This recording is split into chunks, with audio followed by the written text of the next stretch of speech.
이현아 기자와 함께 코로나19 관련 상황을 좀 더 들여다 보겠습니다. 이 기자, 네. 예, 신천지와 중국 우한과의 연관성 얘기가 나왔어요. 네, 그렇습니다.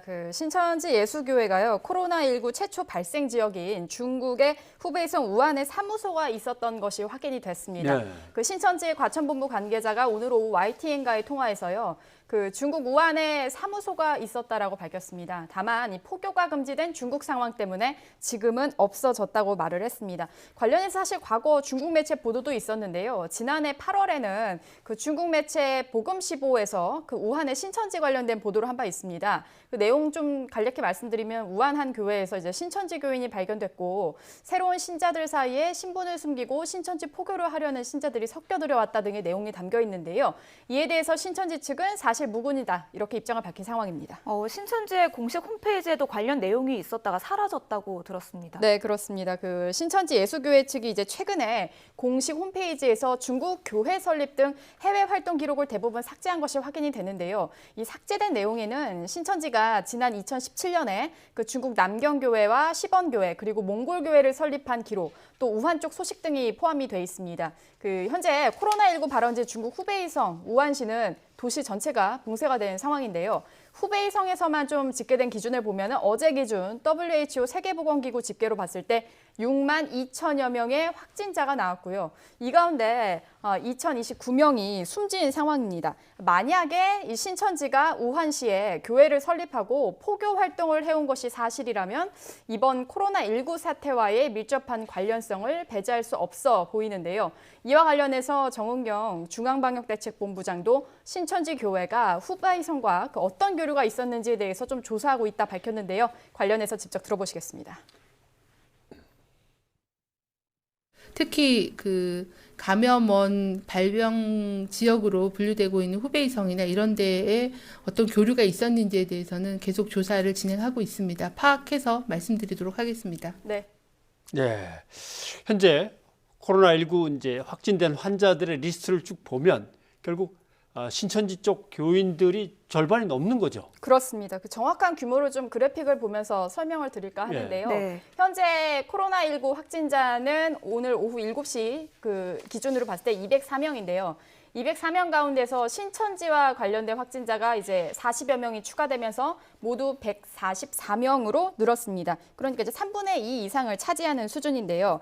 당국은 이 신천지 교회 교인 가운데 최초 확진자인 31번 환자를 중심으로 감염 경로를 추적하고 있다 밝혔습니다. 사실 여전히 이 31번이 집단 감염의 시작인지 아니면 이 31번 환자 역시 누군가로부터 감염된 것인지에 대해서 밝혀지지 않은 상황이거든요. 또 대구시는 신천지 대구교회 신도를 고위험 집중관리군으로 지정을 했고 정부도 신도 전원에 대한 진단 검사를 진행할 방침이다 밝혔는데 하지만 이제 아직도 연락이 닿지 않은 신도가 적지 않다는 게 큰 문제입니다. 대구시가 오늘 오전에 브리핑을 열었는데 관련해서 좀 구체적으로 밝혔습니다. 사전조사 대상과 그리고 추가 1차 조사 대상을 더한 4,475명 중에 404명이 연락 두절이다. 꾸준히 연락 취하고 있다라고 밝혔습니다.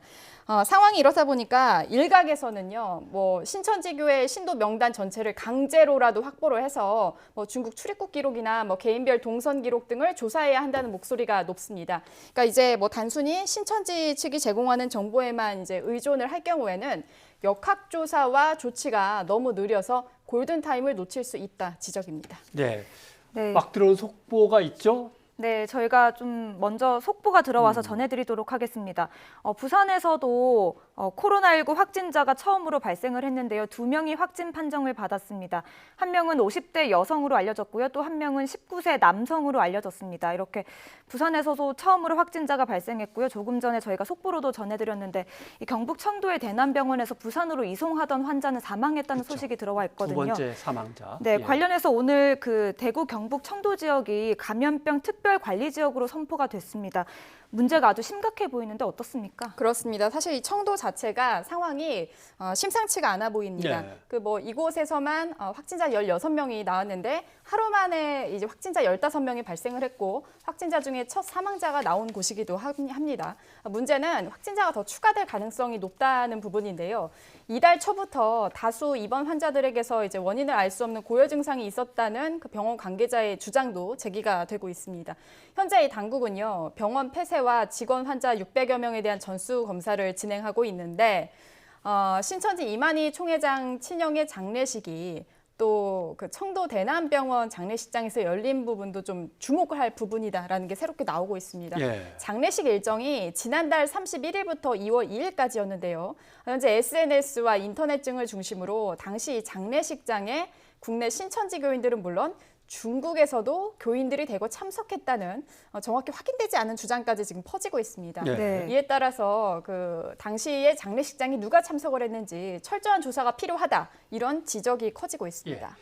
신천지의 지금 총회장을 맡고 있는 이만희 씨도 네. 입장을 공식적으로 내놓은 것 같아요. 그렇습니다. 사실 코로나19 사태 발생 이후에 모습을 감추고 목소리를 내지 않았던 그 이 총회장이 오늘 그 홈페이지를 통해서 처음으로 입장을 밝혔는데요. 이 총회장은 이번 병마 사건은 신천지가 급성장하고 있는 것을 저지하기 위해 일으킨 마귀의 짓으로 안다 이렇게 주장을 했습니다. 이 총회장은 그러나 이제 당국의 지시에 협조하는 것이 자신들의 일이고 전도와 교육은 통신으로 하고 당분간 모임을 피하자 이렇게 제안을 했는데요. 하지만 여전히 신천지 측이 관련 내용을 모두 밝히지 않고 있다는 의심의 눈초리가 있는 상황이어서 네. 그 신천지 측의 투명한 정보 제공과 그리고 정부의 좀 적극적인 대처가 좀 필요해 보입니다. 네. 유기적인 협조가 잘 이루어졌으면 좋겠습니다. 이현아 기자, 고맙습니다. 감사합니다.